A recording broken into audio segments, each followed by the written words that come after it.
Você já ouviu falar nas insígnias episcopais? O quê? Insígnias episcopais, báculo, mitra, anel, cruz peitoral. Para que serve? Quem usa?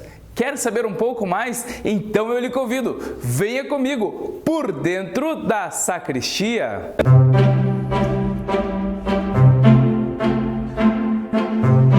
Seja galhardamente bem-vindo a este canal. Eu sou o diácono Cleverson e hoje vamos conversar sobre as insígnias episcopais, entendendo um pouco mais sobre cada símbolo utilizado pelo bispo.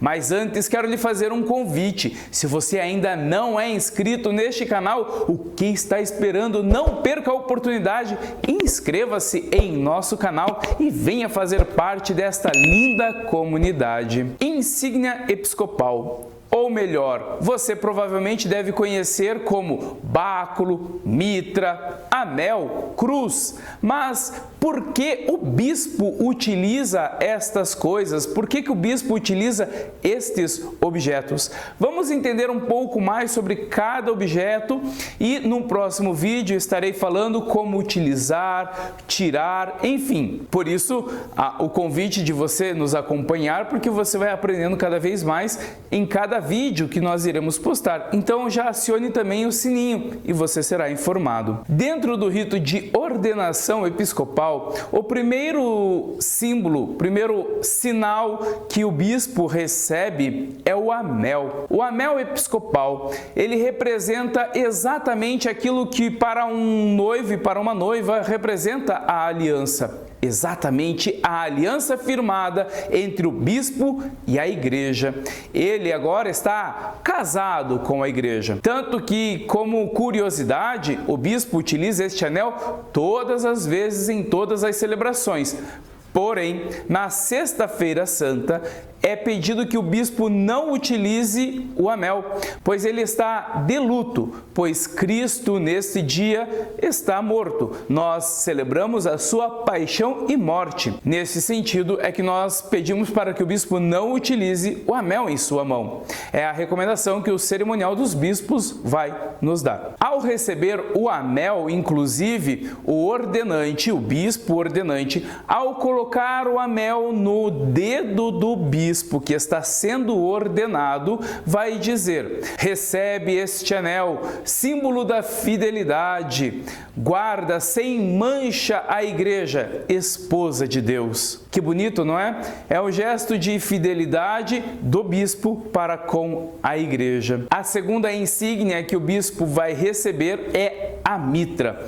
O que representa a mitra? Se formos observar, ela tem o formato de uma igreja. Ela traz em sua forma um pouco desta lembrança da igreja, pois o bispo, quando vai falar, falará em nome da igreja. Quando ele estiver ouvindo a palavra durante a proclamação da leitura, é como se a igreja sentada também acolhesse essa palavra que nos é proclamada, que nos é anunciada. Por isso, o bispo vai utilizar a mitra em alguns momentos muito especiais, onde a igreja se representa. É a autoridade da igreja quem fala. Não é a autoridade do homem, bispo, mas é a autoridade da igreja que fala por meio do bispo. E há uma diferença enorme com relação a este entendimento. Na ordenação, quando lhe é colocada a mitra,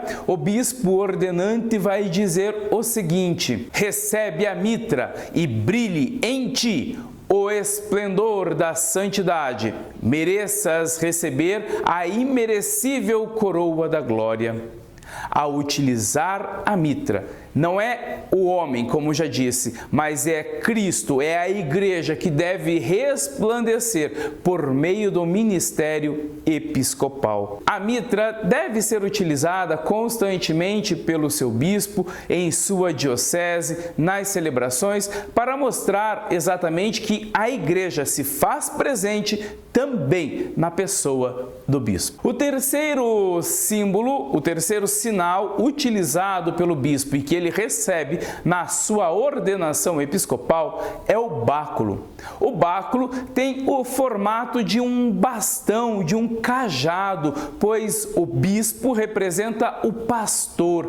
Ele age na pessoa do bom pastor, que é Cristo, e deve pastorear as ovelhas que lhe são confiadas. Então, utilizar o báculo, o bispo só pode fazê-lo dentro da sua diocese. E ao utilizá-lo, sempre com a volta para frente, pois representa este buscar a ovelha que está perdida. O bispo está atento a todas as ovelhas, a este pastoreio. Por isso deve utilizar este cajado para nos defender de todos os males, para nos guiar no bom caminho, para nos ensinar e também para cuidar daquelas que estão desgarradas, para que possam retornar ao redil do Senhor. É uma tarefa árdua. Muitas vezes achamos que ser bispo é apenas ter os seus méritos, os seus louvores, os seus louros, mas percebamos que por meio do tríplice munus de ensinar, de cuidar, de zelar, de santificar o povo de Deus, tudo isto exige do homem, mas que este homem apegado ao Cristo, bom pastor, ele poderá exercer um bom ministério. Ao receber o báculo, o ordenante vai dizer o seguinte ao bispo que está sendo ordenado: recebe o báculo, símbolo do serviço pastoral, e cuida de todo o rebanho, no qual o Espírito Santo te constituiu bispo, a fim de apacentares a Igreja de Deus.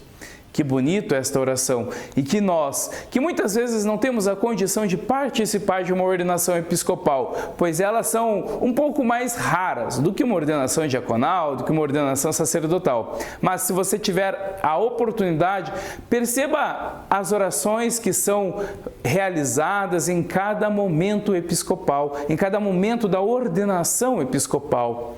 Tudo isso tem um significado, tem um porquê, nos diz muito do ministério que será exercido. A cruz peitoral, que muitas vezes encontramos no bispo, ele deve carregar constantemente consigo, representando o Cristo que morreu na cruz por nós e que o bispo também está disposto a dar a própria vida por suas ovelhas. Há um detalhe importante: o bispo não precisa utilizar esta cruz pelo lado de fora dos seus paramentos, mas no seu dia a dia, com a veste talar, aí sim ele vai colocar esta cruz, vai mostrar esta cruz, vai andar com esta cruz pendurada em seu peito. Como já nos dizia o Padre Zezinho, no peito leva uma cruz, no coração o que disse Jesus. É exatamente isso que nos apresenta também o bispo quando aparece com esta insígnia em seu peito. A cruz representa o Cristo que se doou por nós e que possamos nós também, a exemplo dele e dos nossos pastores, dar a vida um pelo outro. Rezemos profundamente pelo nosso bispo, que você traga sempre em mente o seu bispo. É muito fácil, muitas vezes, acusar, dizer que ele não está fazendo as coisas certas, pois é fácil acusar o próximo, é fácil acusar o vizinho, mas rezar por ele, esta é a dificuldade, esta é a nossa condição de cristão. Rezar um pelo outro, reze pelo seu pastor, para que ele seja um bom pastor, a exemplo de Cristo. Não o critique, pois saiba que todas as vezes que ele estiver agindo como bispo, é como se o próprio Cristo estivesse presente aí, em sua região, em sua paróquia. Pois o bispo, ele é o descendente dos apóstolos, e se Jesus enviou os apóstolos, também enviou o seu bispo. Por melhor que ele seja, ou por pior que ele seja para você.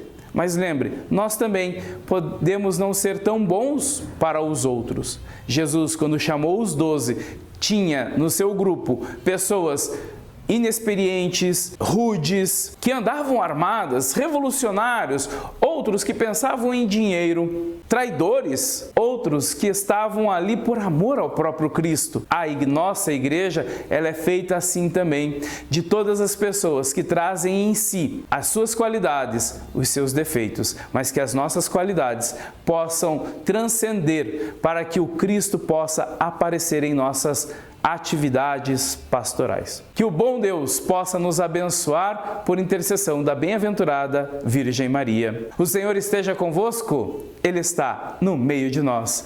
Por intercessão de Nossa Senhora da Luz, abençoe-vos o Deus Todo-Poderoso, Pai, Filho e Espírito Santo. Amém.